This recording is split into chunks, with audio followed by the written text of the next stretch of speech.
I'm Mike Sheridan, and this is The Delve.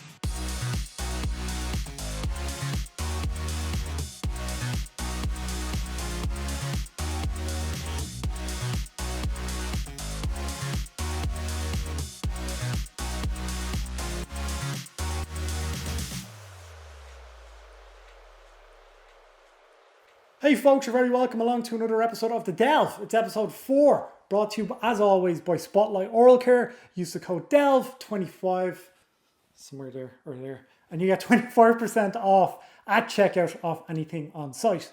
So we're 4 episodes in. It feels like the season is flying in, and this guest is a fascinating individual. I know I say that for most of them, but Chris Voss was the Chief International Hostage Negotiator for the Federal Bureau of Investigation. He was a B cop before then, and is just an all-round fascinating dude. He's also written a best-selling book called Never Split the Difference. I read it a few months back, wanted to speak to him right away. Thankfully, we were able to sort that out. And at the time of recording this recording a conversation from a few weeks ago, his masterclass, he has one in the Masterclass series, was the most popular one. One of his chapters was the most popular one. And when you consider the amount of people involved in it, the Martin Scorsese's, the Ron Howards, the Anna Wintours, that's a pretty big deal. Chris is now the CEO of the Black Swan Group, who travel all around the world training people in corporations. And he is a fascinating man and a really, really sound, cool guy. So enjoy the conversation and make sure to like, subscribe, and all that crack. Thanks a mil, guys. Chris, thanks so much for taking the time. I really, really appreciate it. Yeah, my pleasure, man. Yeah, I'm happy to do so. How's everything over there with you at the moment? What part of the country are you in?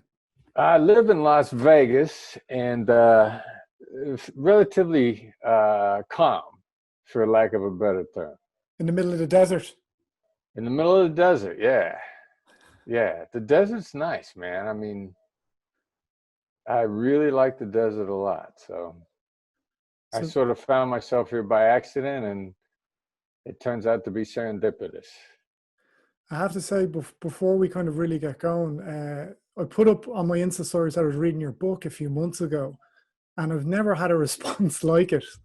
Genuinely, really? Yeah, genuinely, people were dropping into my DMs, and I mentioned to a friend, Gordon, who's a broadcaster here as well, that I was speaking to you. And I've never seen this guy so excited. He's been interviewing people for 15 years, and he wasn't even getting to speak to you. So Gordon asked me to pass on that he's a huge fan of your masterclass as well. Wow. Cool. Thank you very much. Much appreciated.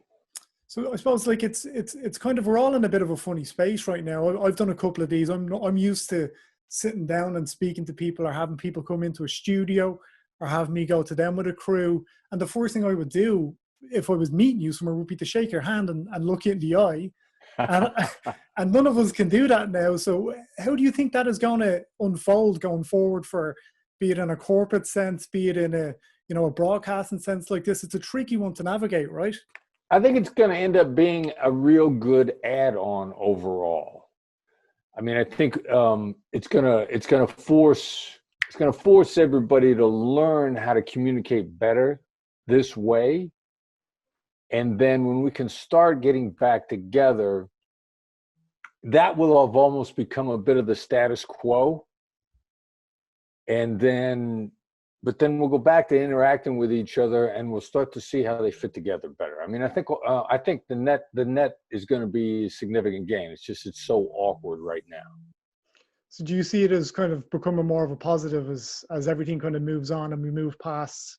I mean, we're recording this in early May, but when we move past COVID, that it's more of like, it can also be an opportunity. I'm trying to look at it as an interviewer, as an opportunity to reach out to people who wouldn't be able to fly to necessarily. Yeah, exactly. I think it's absolutely going to end up being a net gain. I mean, I think, I don't know what the best analogy is. In the natural world, forests had fires, and when it was over and it grew back, the forest was always better. So, and I think we rarely have change forced on us so hard and so fast. But I'm an optimistic guy. I definitely believe things continually get better.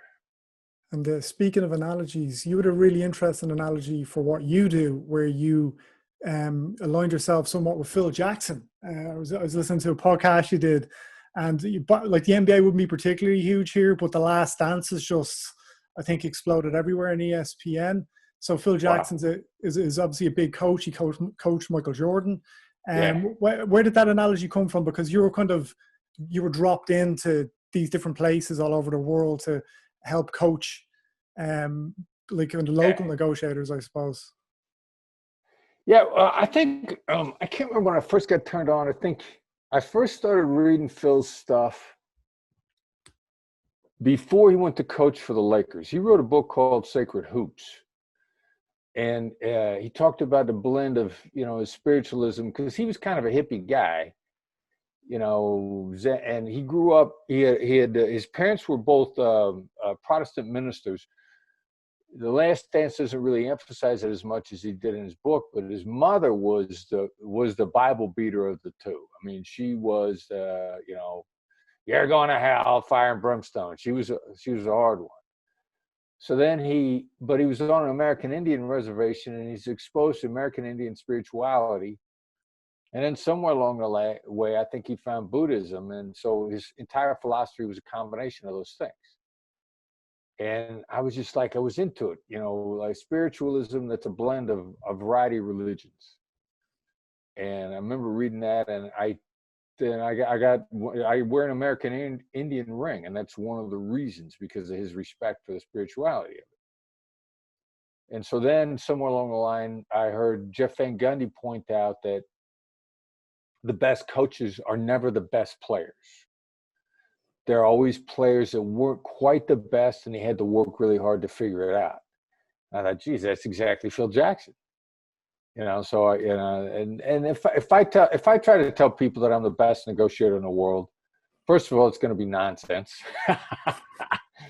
But then they're going to be intimidated by that. They're going to be really worried. And I think it makes my coaching for people, it makes me more approachable for me to say, like, no, I'm not necessarily the best in the world. I like to think I'm the best coach, but I was never the best player. And I just want people to be able to find me more approachable.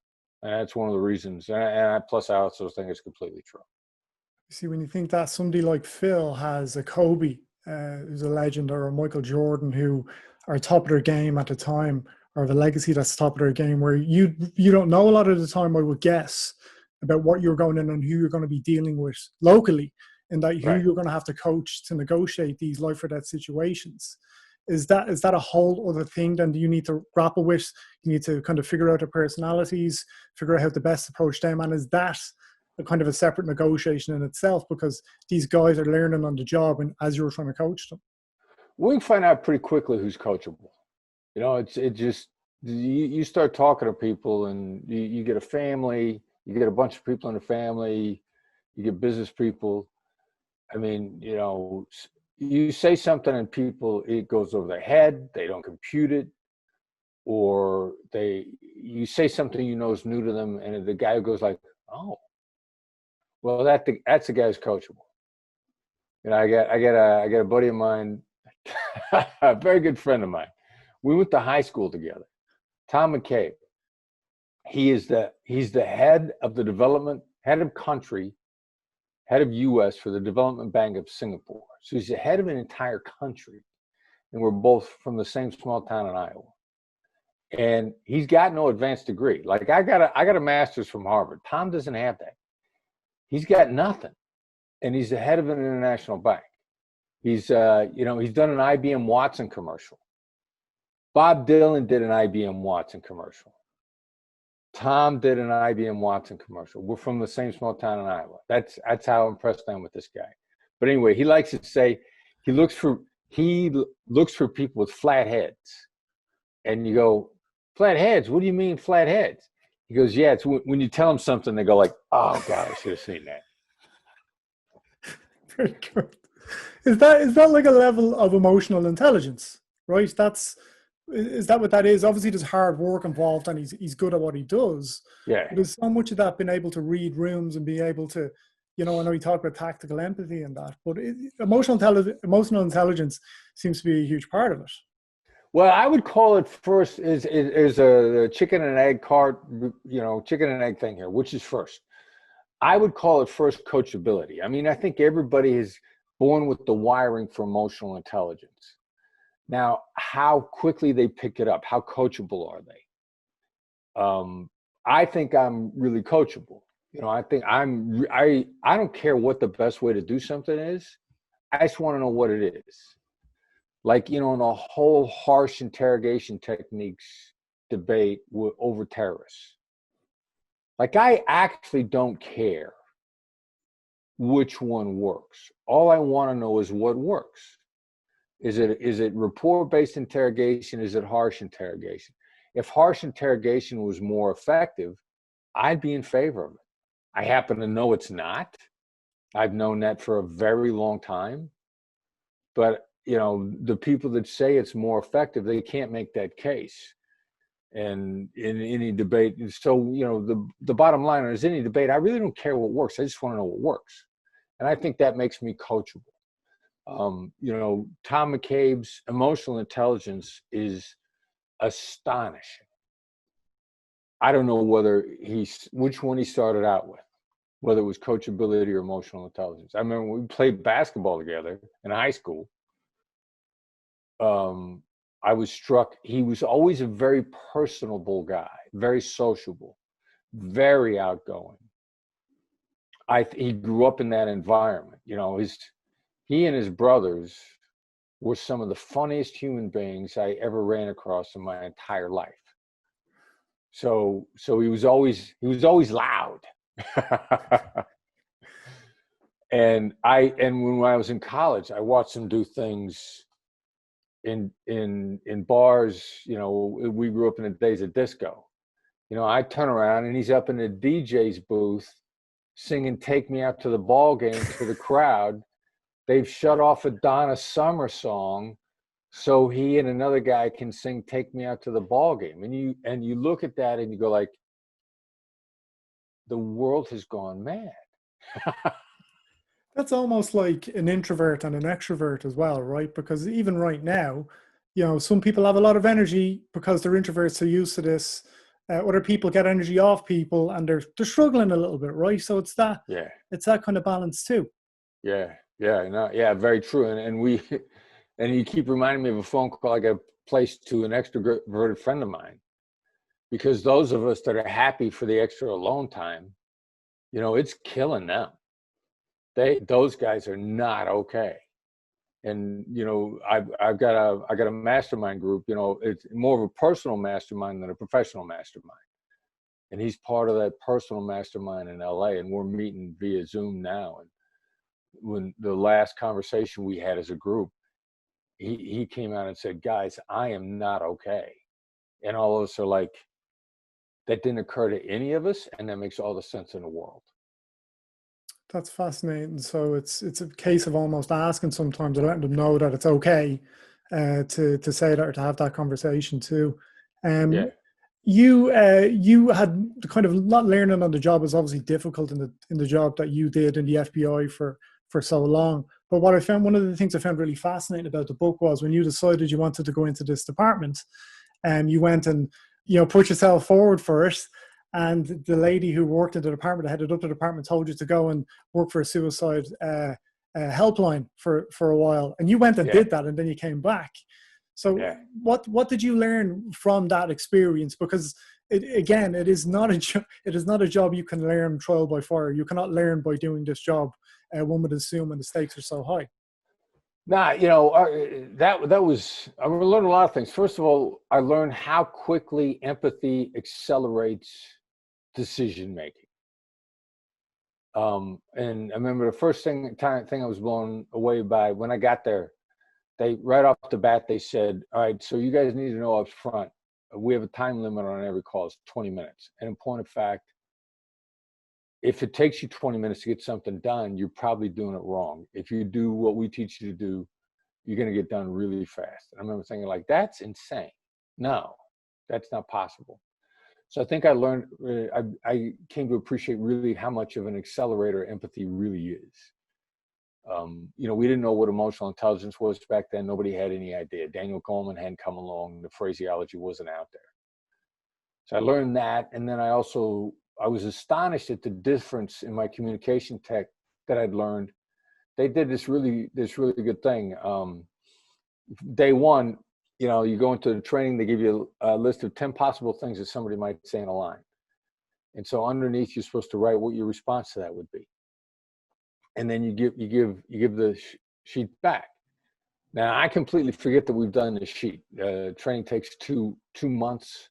We're in there one night a week. It's basically, it was good, solid 2 weeks condensed, spread out over 2 months. Anyway, enough time had passed.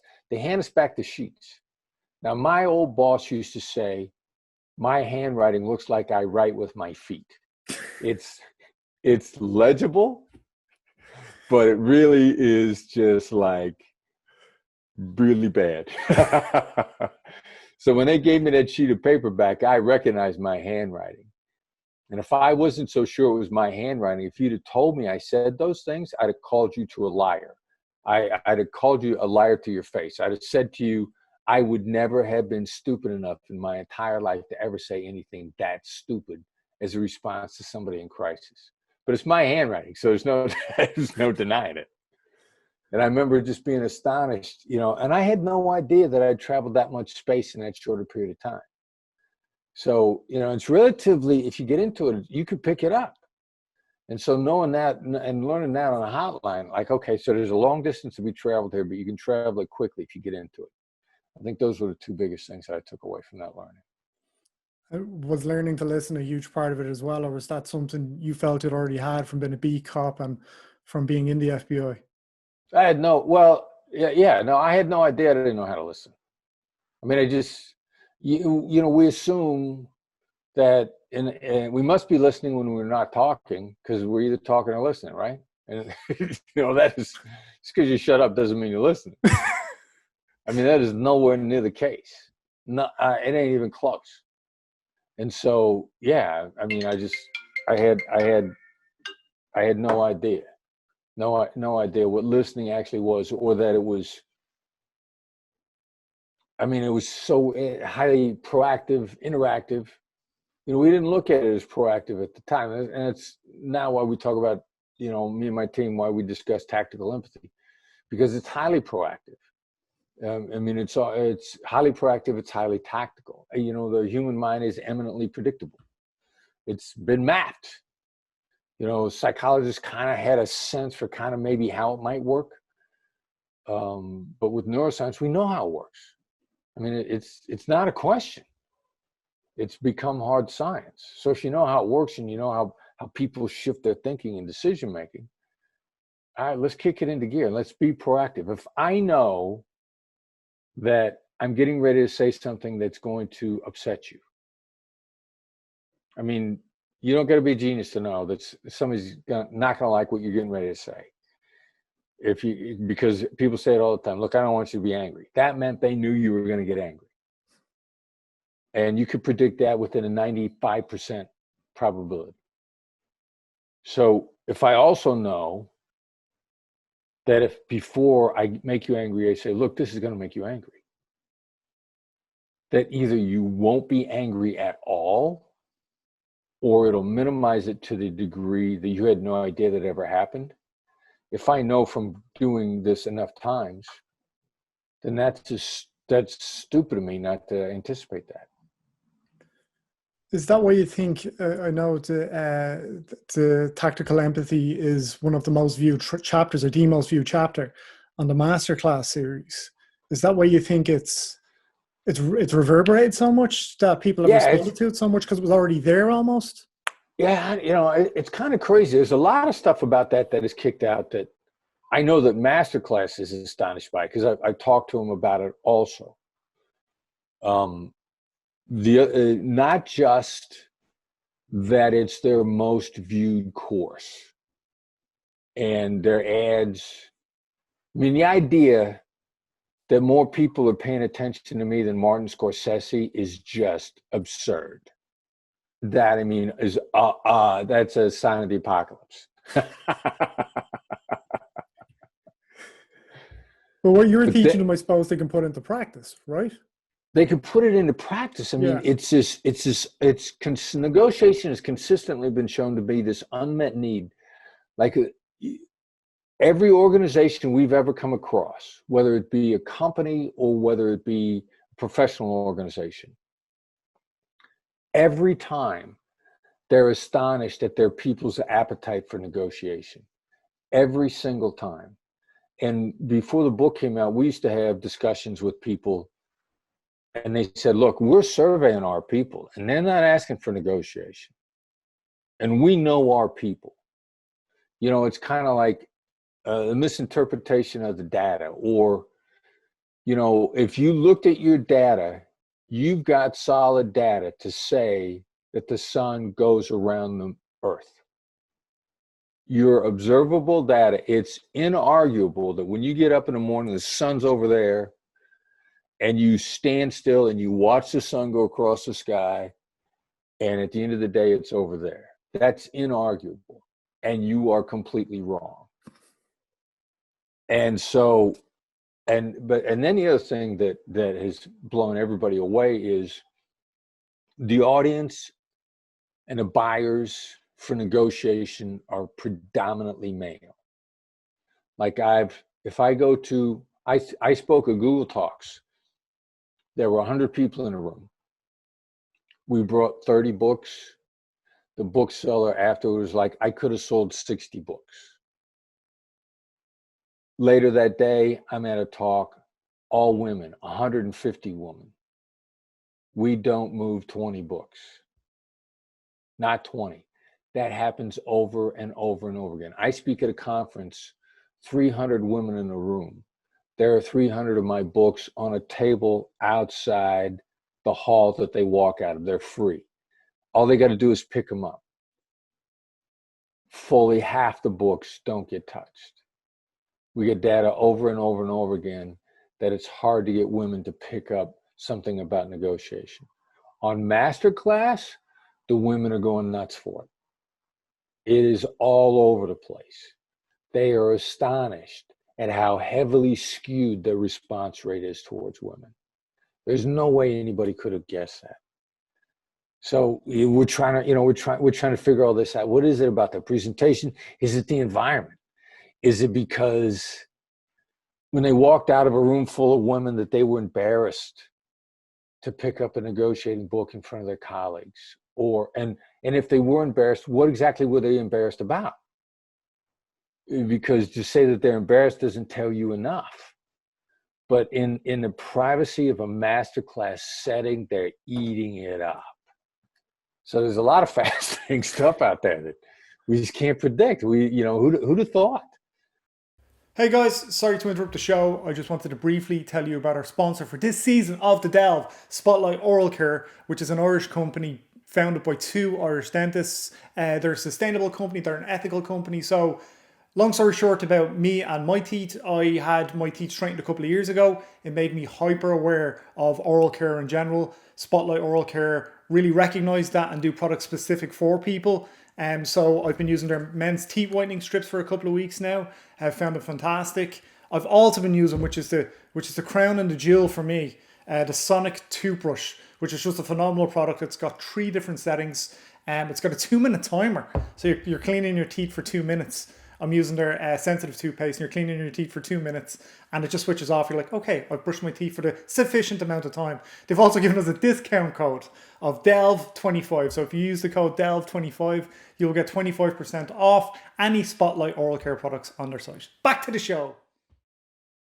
Another interesting thing as well I thought about Never Split the Difference was you're not afraid to tackle, when things have gone wrong. And in such high stakes situations, it's obviously horrific when it does. But in Dos Palmas in the Philippines, it went horribly wrong, and it was uncontrollable on numerous levels. And it was obviously a very frustrating experience and ultimately a tragic and horrific experience. How do you deal with when things go so horribly wrong and there's such, a reverberation of horrificness afterwards, for want of a better phrase? Do you compartmentalize it and just move on? Like it must be hard to let these things go, or is it a case of not hanging on to the positives as much as well and just moving on to the next case. Well, yeah, you know, you end up dealing with it at stages. And before I finish the answer, I'm going to go back because see, putting that case in the way we put it in, that's tall rods. I had Tall Roz was the fourth writer that we worked with on a project, and Tall Roz did not write the book proposal. Another guy wrote the book proposal, but that was a critical difference because the guy that wrote the book proposal, who did, you know, he got us a massive deal. So, you know, the proposal got me a long way. But in that discussion with him, I wanted to talk honestly about Dos Palmas. And he's like, no, you can't do that. We're not going to put your failures in a book. You know, you're an expert. We got to hold you to a standard. People got to know, got to figure that you're at this standard. So at the time, you know, I'm theoretically, I'm willing to be guided by somebody who's supposed to know what they're talking about. Now I know I got a lot better feel for who really knows what they're talking about and why. But I remember at the time thinking like, all right, I'll go along with you. But I got to tell you that I'm troubled by that. So we get into the book process. We switched over to Tall, and we get on that exact issue. And he goes, no. He goes, no, you're a human being. You know, people got to know that you're a human being. We're going to talk candidly about everything. There's nothing we're not going to talk candidly about. And I'm like, wow, that's a relief. Cool. Because that was my gut, but I'm not the writer. You know, you hire an expert. Theoretically, you gotta make sure you got the right expert. You got to listen to your expert, right? And that was part of me learning the subtlety of the differences and, you know, who wrote what. Like I wouldn't go to Tall Roz to write a crime novel or a real life crime story. The previous writer was a real life crime story writer and had written phenomenal stuff. And so now I know the difference. But then, all right, so how do you deal with that? You deal with it in stages. For me, a mistake is the time to double down and get better. You know, we did a review, you know, and you make a mistake, you got one or two choices. Either you quit or you get better.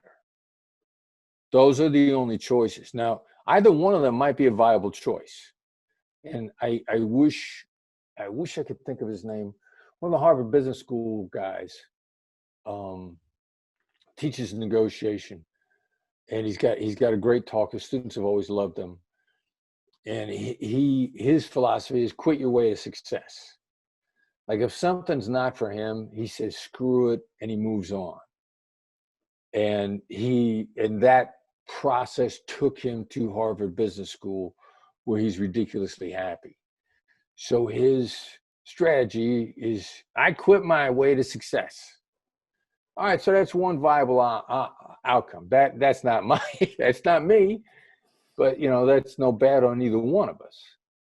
For me, especially in hostage negotiation, was you have to go down.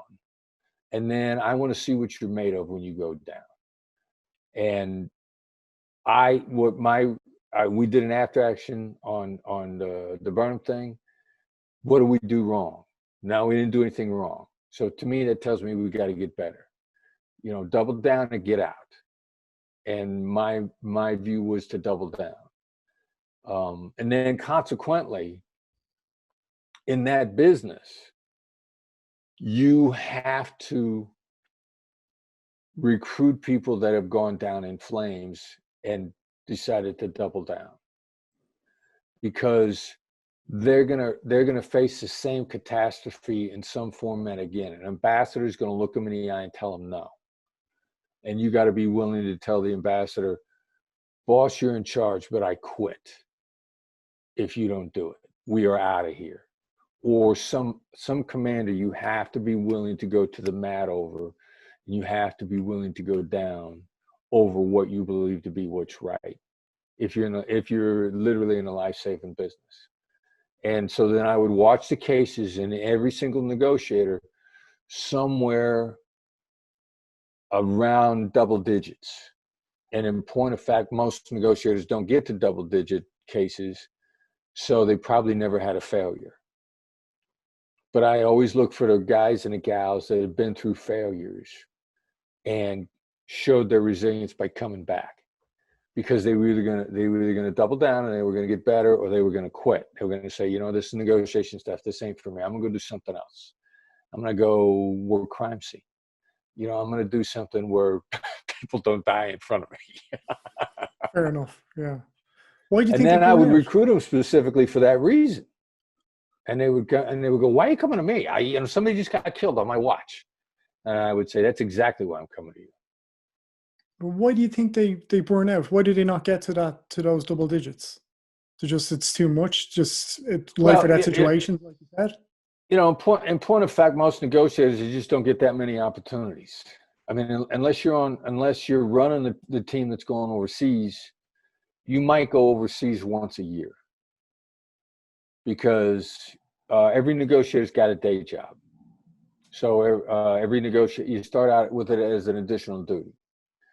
So you might get out the door once a year because you got a day job, you got a family, you got a boss that you're accountable to. He's got cases he wants you to work.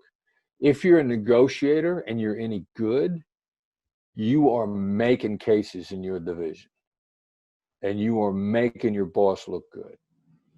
And the last thing your boss wants to do is lose you for 3 weeks while you're out running around Africa. So your boss is going to give you grief about how many times you go disappear for 3 weeks at a time. And if you're making cases, you have people in your life that you have great relationships with. And you might not be married, but you get women that value you and want to be around you. You probably got kids. You get people that you have great relationships with, and they're not going to want you to drop out of sight for 3 weeks, because you're an important part of their life. And if you go on an international case, you have just gone in WITSEC for 3 weeks. They're not going to hear from you. They're not going to talk to you. You're going to go work for me, and I'm going to have you on call 24/7. I'm going to call you and wake you up at 2:00 in the morning and want to know what's going on. And when the sun rises, you're going to be up because the bad guys are up. So you're not going to be in touch with home for 3 weeks, and your wife, your girlfriend, your kids, they're not going to like that. So that means you're probably going to be out the door. You're going to go off the grid no more than once a year.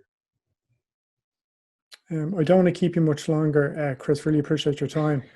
But I've been babbling. I apologize. not at all, not at all. It's really Answers. fascinating stuff, as I expected, to be honest. But you mentioned a name, I think, recently enough as well, because I was wondering who you feel gets it right in any aspects, you know, whether politics, business, movies, whatever it is. And the name Bob Iger came up, because I just finished his book as well a couple of months ago. And he just seems to be somebody, like, probably the most successful CEO in the world right now. I know he's moving on from Disney or wherever else he's doing. But why do you think Bob Iger gets it so right? I think because he just really is good at understanding where people are coming from.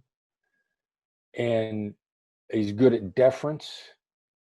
And he's really focused on what works. And whoever he's gone to work for, again, I don't think he cares what the best approach is. He just wants to take the best approach, and he's smart enough to know he's probably got to take it within the leadership environment that he's got. And so when there's a new sheriff in town, you know, he's in company after company that gets taken over. And those companies, you know, they're notorious for throwing people out, but it really gave me a completely different point of view. I mean, you take a company over, you don't want to throw those people out, but you don't want any insurrectionists either. So, you know, no matter how talented they are, if they're an insurrectionist, they're going to cause more harm than good, and you got to get rid of them. But if they're talented and they're not insurrectionists, you need their institutional knowledge, you need their experience base. They're going to bring a lot to the table. I think time after time, Iger was like, okay, there's a new sheriff in town. You know, maybe it was good the way it was before, but I like my job. I like what I do. And they happen to be in charge. And I think he's just like, all right, I'm going to adapt into this. And then pretty soon they're listening to him. And then pretty soon he's back in charge. He learned how to manage upwards almost.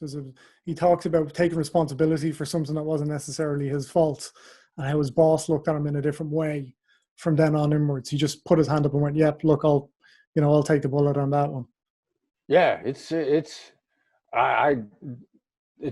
phenomenal. It's one of the most enjoyable reads I ever went through, and it's kind of funny. I met Lance Armstrong by accident, and we're shooting a breeze, and I happen to bring up Iger, and he goes, "Hey, I know Iger. Do you want to meet him?" And I'm like, "As far as you know, does he want to meet me?" And he goes, "No, I don't think so." And he goes, and I go, "Okay, so no, I don't want to meet him." And then he goes, "That's exactly how we met." I go, "That's interesting. Tell me." He says, "We got a mutual friend. My mutual friend says, do you want to meet Bob Iger?" And Lance is kind of like, "Not that I know of. Does he want to meet me?" And the guy goes, "Not that I know of." And Lance is like, "No, don't introduce us." So then by sheer coincidence, the kids play football together. And they run into each other through that. And they both go, "Hey, nice to meet you." And the same thing happened with them. They both reacted exactly. Look, if he don't want to meet me, I don't want to waste his time. And he found out that Iger reacted exactly the same way. "Do you want to meet Lance Armstrong?" "Nah, I don't think so." "Does he want to meet me?" "No, I don't think so." "No, don't introduce us." And it's just funny how people, sort of resonate along those lines. I don't want to waste anybody's time. Look, yeah, I'm sure he's an interesting dude, but if I can't help him, I don't want to waste his time. And before I let you go, one of the things that's come up constantly from speaking to friends about you in particular is your radio DJ voice. Was moving into radio ever an option, Chris? Or there's podcasts and stuff now. The YouTube channel is very popular. I get it. I have thought about it. And it's just like, and and women tend to respond to it also. Like I do not think of myself as either particularly smart or I'm a plain dude in so many ways. And when a woman says, "Wow, you got a sexy voice," I'm like, I'm not used to being described that way. Come on, tell me some more, because I don't hear that often. Now we know where there's so many women looking at the Masterclass. Well, Chris, I won't keep you any longer. Really appreciate your time. Thanks so much for doing this. And please thank your assistant Danielle for me as well. She was incredibly helpful. I have really enjoyed this conversation, man. Let me know however it can help in the future. Really appreciate that, Chris. Thanks so much again for your time. Take care. Take care.